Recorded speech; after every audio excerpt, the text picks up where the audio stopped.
Yesterday, our new old motorcycle buying and selling venture experienced its first positive cash flow event. We sold the 1990 Yamaha IT200 to Carl for $300. He could have got more. It's easy to think you could have gotten more money after you sell something. But you got the motor unstuck. You went out there and you started cranking on it after you had a buyer. Yeah, just for fun, I thought I'd try to turn the motor a little more. It got unstuck. So you could have got more. Yeah. Thanks. That's what I'm here for. I'll get that time machine fired right up and we'll do it over. To keep track of our financial success in this new business, I created a profit and loss worksheet in Excel. Now we're only in the hole about $1,000. We might steer this channel into a little more financial and business direction. He knows I love it when he makes spreadsheets. Does my spreadsheet aptitude make up for cheap selling the TW200? Oh, you're excelling. Most of you guys and Camera Girl thought the next machine we should work on is the ATC 250R, but we're not going to. Yesterday, Daniel from Kentucky sent me an email. He said he'd like to buy some parts from this 1986 Yamaha IT200. So I came out here to begin taking it apart, but when I did, I started to wonder why it didn't spark when we tried it in the last video. My curiosity was high, but I was also thinking if we could just get it to spark and maybe get the engine started, even if I still decided to part it out, I would know that the engine was in good shape and all of the electronic components were in working order. So I downloaded a service manual. If any of you guys are working on a machine that you're unfamiliar with, you can usually find a downloadable service manual on the internet. And I started checking some of the components that were related to the spark plug. The stator tested fine. The coil was in spec, and the only other thing that could be wrong electronically related to the spark plug is this CDI box, which is what controls the ignition timing and sends the low voltage spark signal to the coil. This isn't testable, so there's no way of knowing whether it's good or not, but there was also a wiring diagram in the service manual. Wiring for the spark system is pretty simple on this machine. We've got one plug over here, which only goes in one way. This wire goes to the headlight, which doesn't exist. Orange goes to orange, but black and white, which was connected to this black wire, is supposed to go to the kill switch. Black is supposed to be connected to black. That does make sense. I know a lot about this stuff. With black connected to black, have a look at this spark plug there, Camera Girl. Let's see, I'm ready. Oh, okay. All right. It sparks. I wonder if the reason the nut is removed from the flywheel is because someone thought the stator was faulty since it wouldn't spark, when all along they just plugged the wiring in wrong. So we're gonna see if we can get this running today. You probably guessed that. Yeah. I spent most of the morning trying to find a nut that would fit on here. Had a hard time because even though I found one that was the correct diameter and thread, it wouldn't fit because somebody was really aggressive with this, trying to remove the flywheel. If you look at it from the top, you can see they bent the crankshaft a little bit. See how it goes side to side? It does. Okay.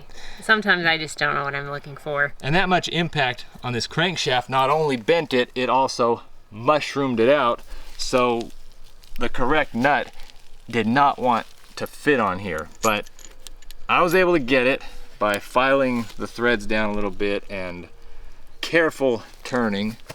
Still doesn't want to go on there easily, but once I get it past the enwidened part, it loosens up again. As I age, I have some enwidened parts. All right, that's tight enough that I don't think it'll come off. Next thing we need to do is install the carburetor.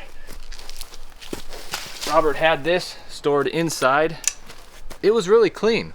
All the passages and jets were clear. Just had a little bit of garbage down in the bottom of the float bowl. So put this on.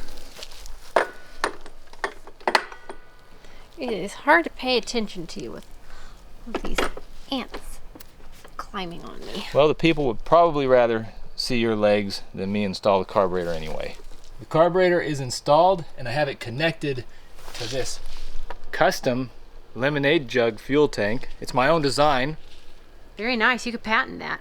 The beauty of this setup is you don't even need a gas gauge. You can just see how much is left at any time. This motorcycle came with the original gas tank, but there's no petcock. Okay.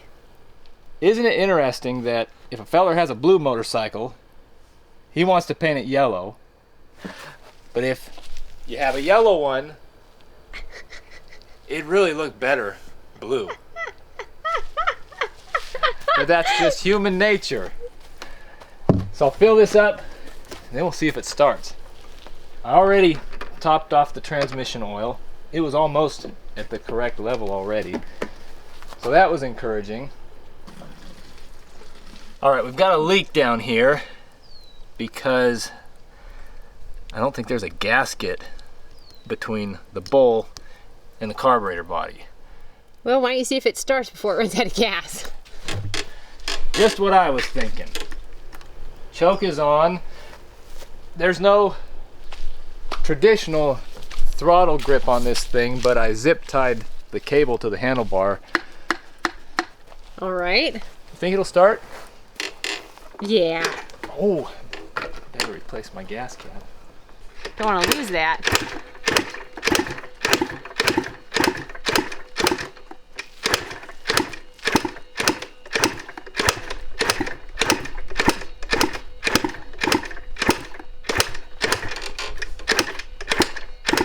Maybe not.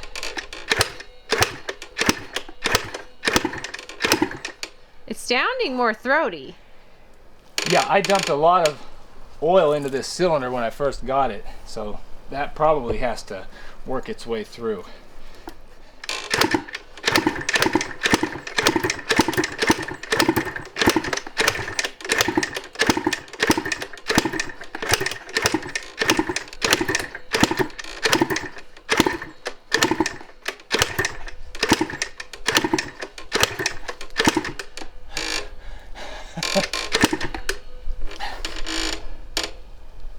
Oh, look.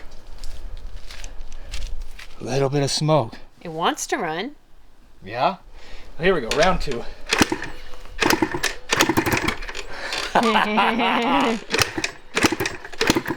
Come on, sweetheart.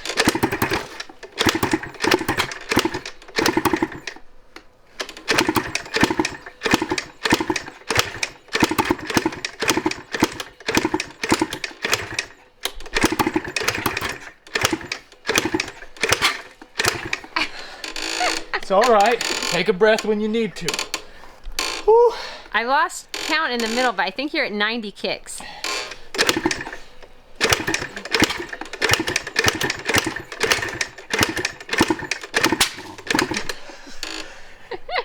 She's a barker.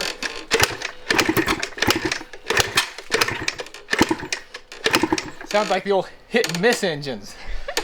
Take me back to 1910.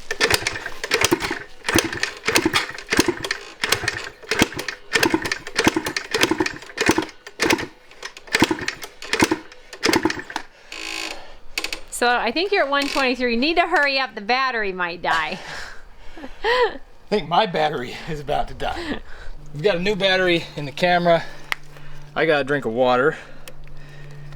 Let's take out this spark plug, see what it looks like. It might be fouled. Pretty oily and black. kick it through a few times, see what comes out of that hole. Whoa. Nothing? Some stuff came out. All right, so maybe it needed cleared out. I cleaned the spark plug off with some gas. We'll go another round.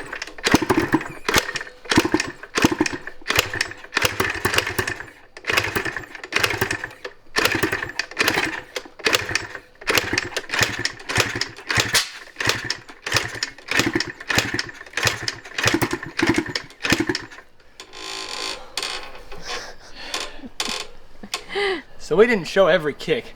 Do you know how many it's been? Probably about 400 by now. It should have started by this point. Maybe the tailpipe's clogged and a dead mouse didn't come shooting out. Could be. Should we take off the muffler, see if it runs any better without it? Yeah. It kind of sounded like it couldn't breathe, in my opinion. Can't see through it, but this is a spark arrestor, so probably couldn't anyway. Try it like that.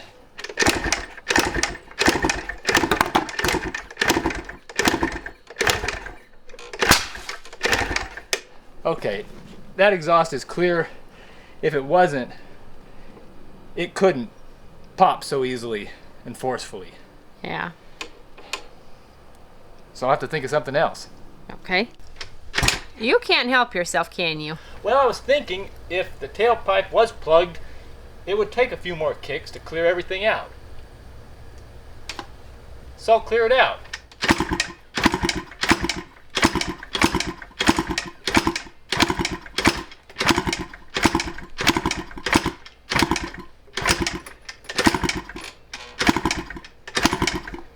I think it's clear. I've been out here thinking for a while about what the problem with this might be. There's a few possibilities. One is the reed valve. That's this square part in front of the carburetor. It's a one-way valve that lets air and fuel into the engine but not back out again. I took the carburetor off and filmed inside of here with my cell phone, and all of the reeds look like they're in good shape. So I don't think there's anything wrong with this. Another problem could be the crank seals. The area below the piston is a pressurized chamber, and there's a seal on each side that isolates it from the transmission oil over here and atmosphere over here. If you watched our video about Adam and his KX250, you know what happens when this seal goes. That's a pretty good video. I don't see any evidence that suggests the crank seals are bad, but I don't have the tools to test them, so we'll assume they're good unless proven otherwise. Another possibility of what's wrong with this machine is incorrect ignition timing, and that's what we're going to investigate. If this flywheel isn't installed correctly on the crankshaft, the spark plug will spark, but not at the right time. And somebody's been in here working. So I've got a flywheel puller. We'll take this off, see if it was on there right. All right, got the puller installed. Let's see if we can take off this flywheel. It should release all at once with just moderate pressure. Ooh, got some torque on it now. You think it should have come off by now? Yeah. Tighten it until it gets loose again. Well, if it's that tight on there, maybe it didn't move from where it should be. I think I found the problem. Okay. There are some marks on the flywheel. If you look in there just right, 3 little lines. There's also a line on the engine case about right here. Usually, when the piston is at the very top of the stroke, the middle line should be right underneath the mark on the motor. And if I rotate the flywheel while monitoring this stick, I put down the cylinder until the piston is at the very top. My marks, which are right here where this Sharpie mark is, are almost completely opposite to where I think they should be. Whew. So that means The woodruff key that keeps the flywheel where it belongs on the crankshaft has probably sheared off. And this flywheel is in just a random place right now. So we need to get this off. Somehow. I'll try moving up to stage 2 intensity. 15-inch breaker bar. Come on. Are you kidding me?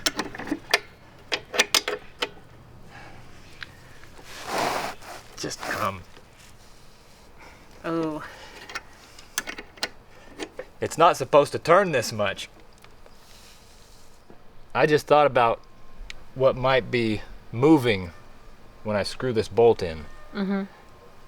The little nub of the crankshaft that's sticking out, it was bent a little bit already. What if I'm just bending it more with this bolt? Oh.